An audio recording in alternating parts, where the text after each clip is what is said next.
Olá, eu me chamo Wagner, estou no 8º ano e nesse trabalho de História irei falar sobre a Revolução Praieira.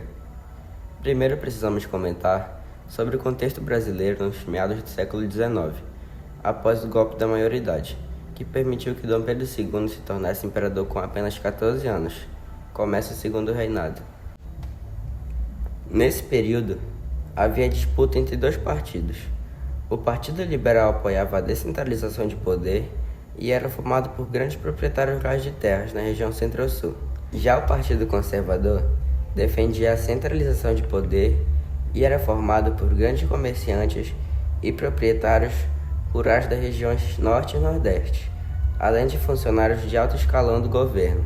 Em 1840, ocorreram as eleições para a Câmara dos Deputados, com a vitória do Partido Liberal. Porém, esse processo foi marcado com muitas fraudes e violência, tanto que ficou conhecido como as eleições do cacete.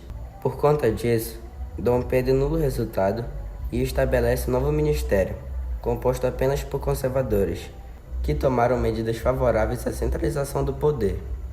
Aqui na imagem ao lado, podemos ver um exemplo de como era utilizada a violência no processo de votação. Anos depois, em 1847, Dom Pedro estabelece um sistema de parlamentarismo inspirado no modelo inglês, no qual eleições definem o primeiro-ministro, que vai administrar questões políticas, enquanto o monarca administra questões diplomáticas.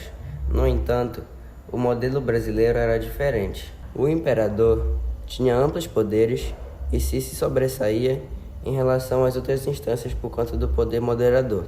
Ele deveria nomear um presidente para o gabinete, que é o Conselho dos Ministros, e junto eles definiriam os outros membros. Somente depois disso, ocorreriam as eleições, que já teriam resultados definidos, garantindo que o poder se centralize e favorecendo quem estivesse no comando, sendo eles liberais ou conservadores.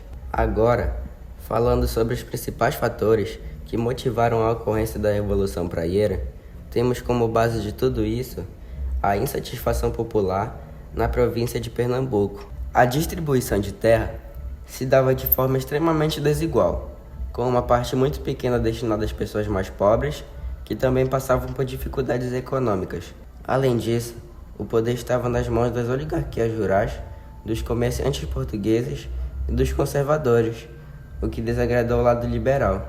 Nesse contexto, houve uma reação por parte do Partido Praieiro, que recebeu esse nome porque os seus membros se reuniam na base do jornal Diário Novo, que ficava na Rua da Praia. Eles utilizavam o jornal como veículo dos ideais liberais, com o objetivo de mobilizar o povo. Além disso, tendo o apoiador Antônio Pinto Chichorro como presidente da província, eles começam a conquistar cada vez mais lugar no poder, causando vários conflitos com os conservadores. Como resposta, o presidente da província é substituído por Vicente Pires da Mota, que tinha tendências contrárias às liberais. Dessa forma, os conservadores passaram a tomar o poder novamente da mesma forma como ele foi tirado.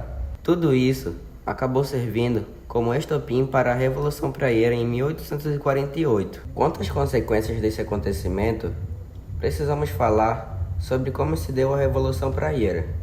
Por conta da crise política, iniciou-se então uma luta armada por toda a província, atingindo até mesmo a parcela mais pobre da população. Em 1849, o Partido Praieiro divulgava o Manifesto do Mundo, que apresentava os ideais liberais associados aos ideais socialistas, defendendo medidas como o fim do poder moderador, o trabalho para todos, o voto livre universal e a liberdade de imprensa. Por fim, em 1850, as tropas imperiais derrotaram os revoltosos, o que levou os líderes liberais a serem presos.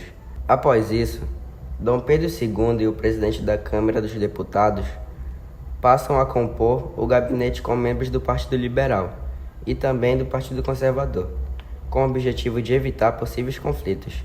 E assim se encerra a Revolução Praieira de Pernambuco. E esse foi o meu trabalho. Obrigado pela atenção.